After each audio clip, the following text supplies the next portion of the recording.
Good afternoon. We'll bring the June 14th MPO Policy Committee meeting to order, and we'll begin with introductions, and we'll start to my left.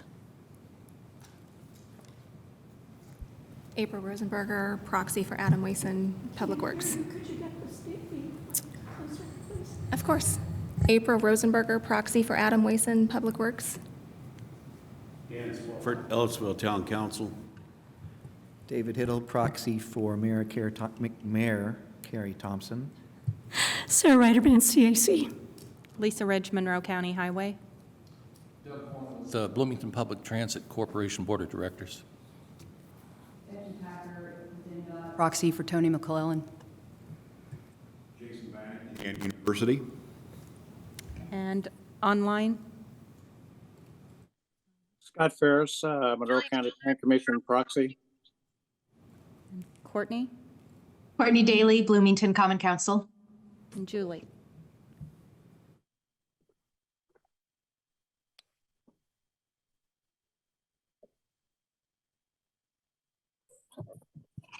Julie, can you hear us?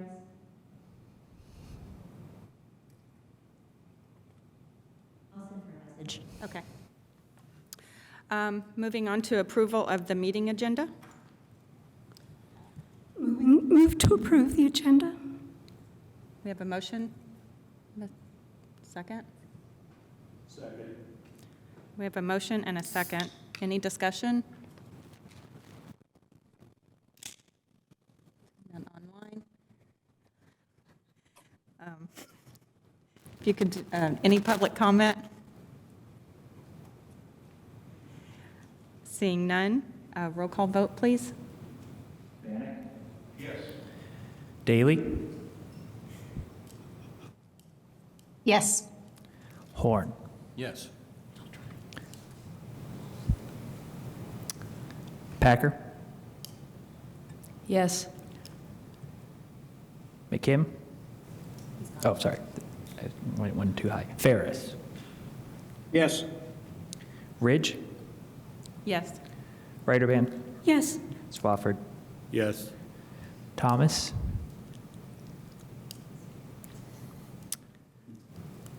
Hiddle. Yes. Oh, sorry, there we go. Now we got a yes. That was a yes from Hiddle, and then Rosenberger.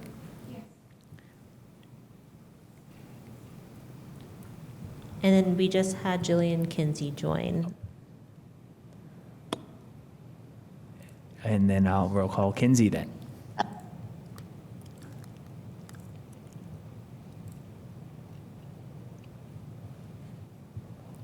Jillian, we were just voting on the agenda. I'll say yes. Okay.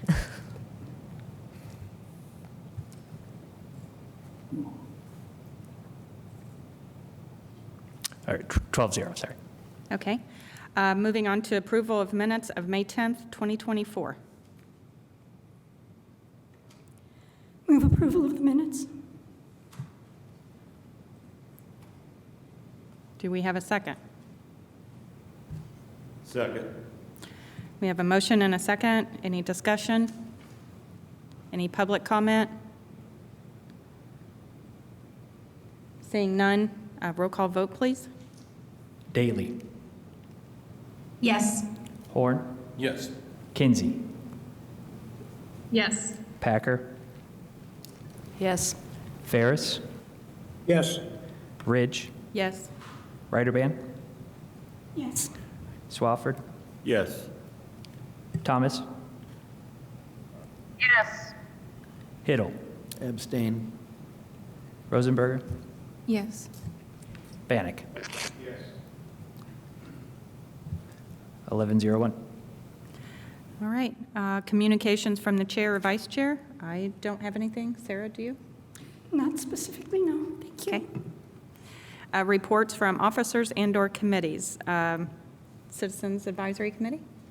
Yes, the Citizens Advisory Committee met, and we not only once again affirmed our recommendation for the TIP amendments that we are going to be acting on today, I assume, as well as we invited Rural Transit to come and speak to us about the issues that they've been having and what kind of support we can look to enhance our transportation system across the MPO and their role in that transit system.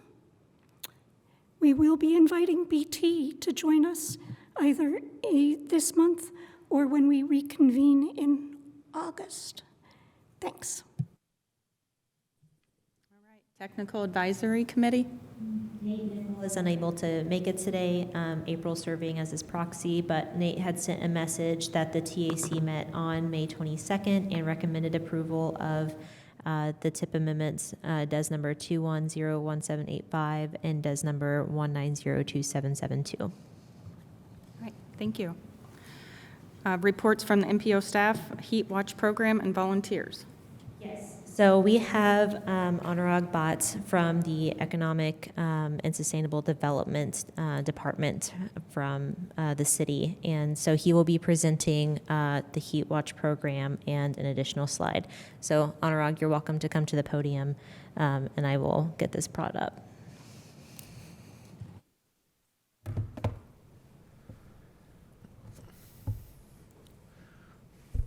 Good afternoon. Hi, I'm Anurag Bhatt. I'm a McKinney Climate Fellow and I'll be working with ESD this summer. I specifically wanted to talk to you about the Heat Watch campaign that ESD is conducting this summer. It's essentially, the Heat Watch campaign is designed around mitigating heat effects that our community might be facing and to better help prepare the citizens to better help protect them from the coming heat effects. Next slide, please. As you can see, the map on the right, there's a typo there, I'm sorry. This map was created in 2018, but the data that was used to create this map was satellite imaging data, and hence it was not very precise. This year we have joined hands with IU, Environmental Resilience Institute, and NOAA to collect near surface temperature data and enhance this map's accuracy. Along with this, we'd also be having air monitoring done across the city, and we are also organizing a community survey that will help us access. Sorry, we're trying to get the other ones working as well. We have to shut them all off to get them working. There we go. Sorry about that. We shall also be focusing on the Bloomington community survey this summer, and next slide, please. There are some details about the Heat Watch campaign. The goal is to collect temperature data and understand and address heat distribution in the city. Since we are not sure about the the specific date, the campaign needs to be organized on one of the hottest days during the year. And we are waiting on NOAA to tell us what the hottest day is going to be. We have an estimate that it's going to be between July 26th and 8th of August. So we would require volunteers and we would require drivers and navigators to drive around the city through predetermined routes of 30 minutes each. And the activity has to be done thrice a day, so that we know the temperatures in the morning, afternoon, and the evening, because if the city doesn't cool in the evening, we have more problematic issues. The training, there's a training all volunteers would have to go through a training. They can opt for a virtual or an in-person training. The trainings are scheduled on July 12th and 13th, and incentives that will be given to the volunteers would be a $50 gift card if they volunteer for 2 or more meetings. Next slide, please.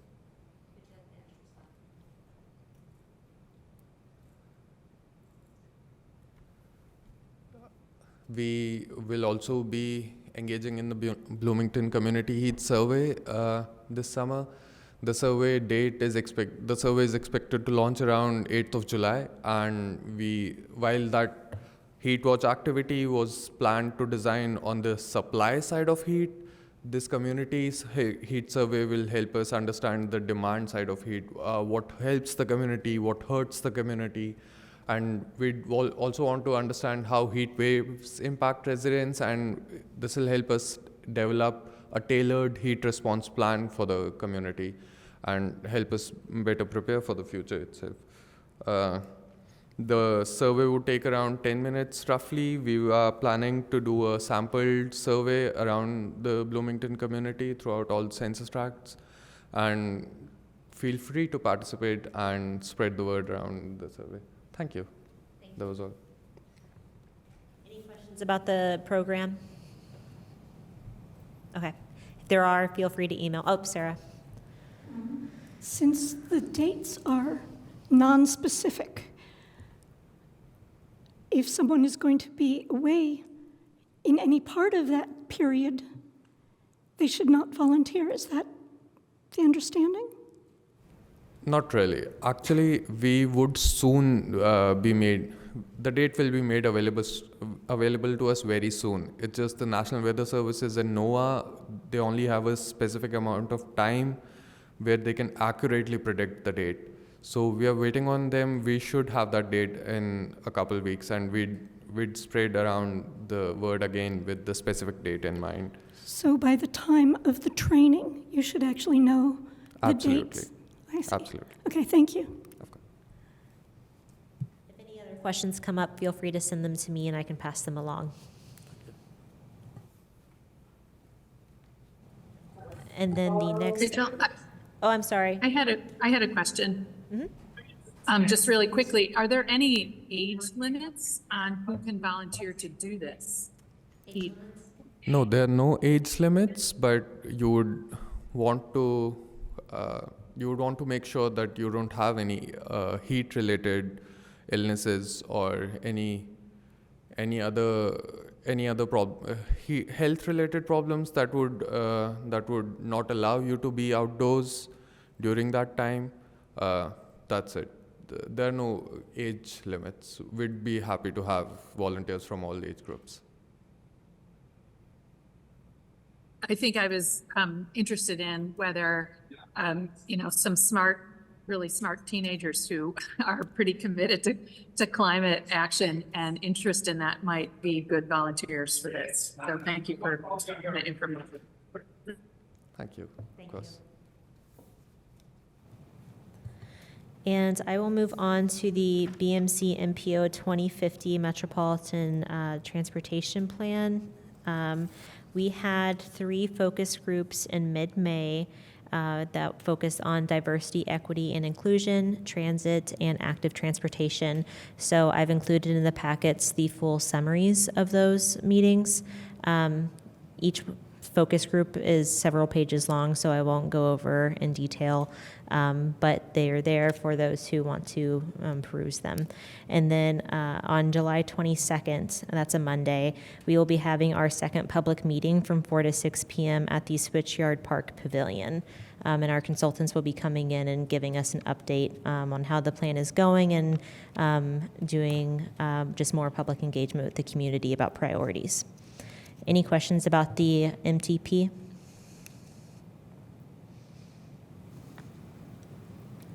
Thank you. Oh, Sarah. Just a comment. Really appreciated the lengthy explanation of what went on in the focus groups. It was extremely interesting to read through and to hear what each one of those focus groups had to contribute to the process. So thank you for that report to us. All right, moving on, we don't have any old business, so we'll move straight into the new business, and it's the Bloomington Monroe County MPO fiscal year 2024 to 2028 TIP amendments. So several of these are residual from the May Policy Committee meeting. I believe those would be 1 through 9 in the staff report, and then numbers 10 and 11 are from the most recent. They're new, and they were approved or recommended for approval from the Technical Advisory and Citizen Advisory Committees.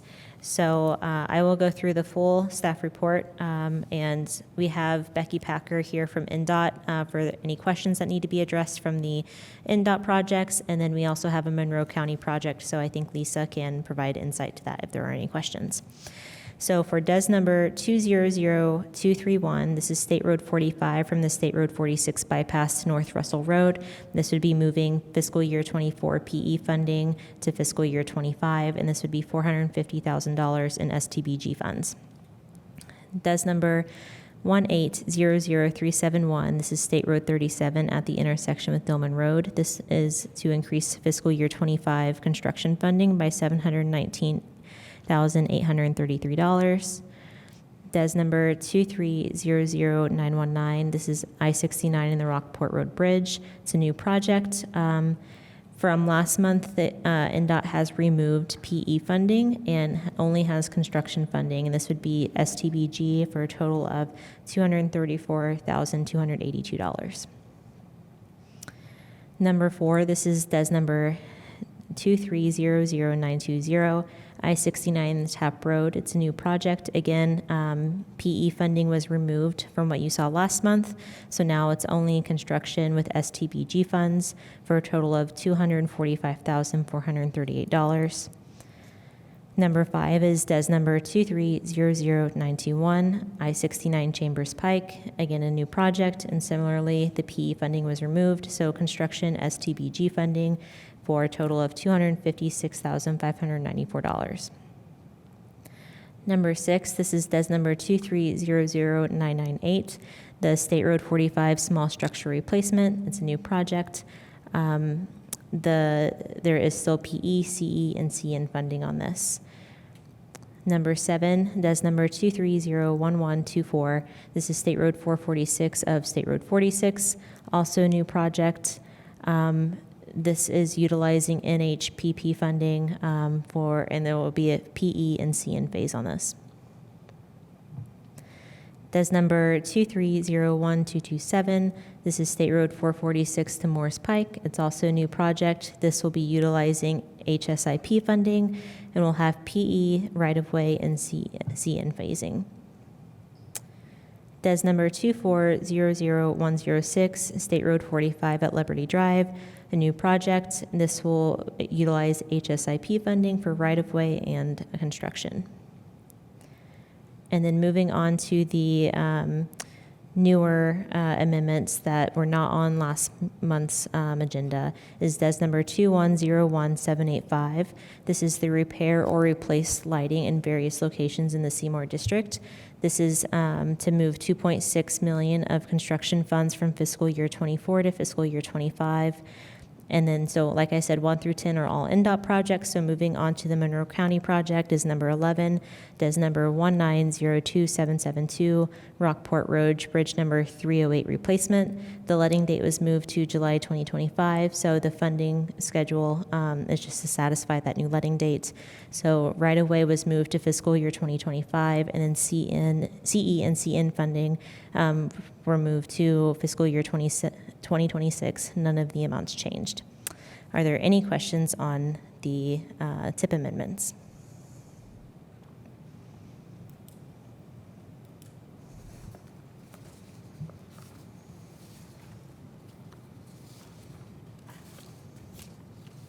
Seeing none, I move to approve the TIP amendments. So we have a motion. Do we have a second? Second. We have a second. Okay, we've got 2 seconds there. Any discussion? Any public comment? Seeing none, roll call vote, please. Horn. Yes. Kinsey. Yes. Packer. Yes. Ferris. Yes. Ridge. Yes. Ryder Yes. Swafford. Yes. Thomas.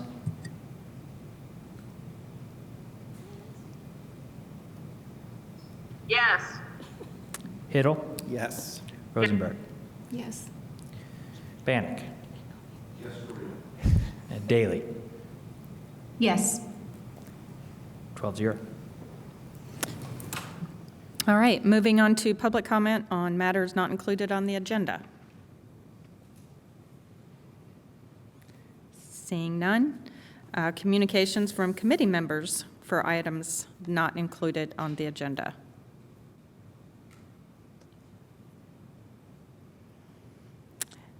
Well, okay, moving on to our upcoming meetings. The policy committee does not meet in July, summer break. So the next meeting of this board will be August 9th, 2024 at 1:30. Technical Advisory Committee will be July 24th at 10 a.m. Citizens Advisory Committee will be July 24th at 5:30, and all of the meetings are available on hybrid also. And I move for an adjournment. Move to adjourn.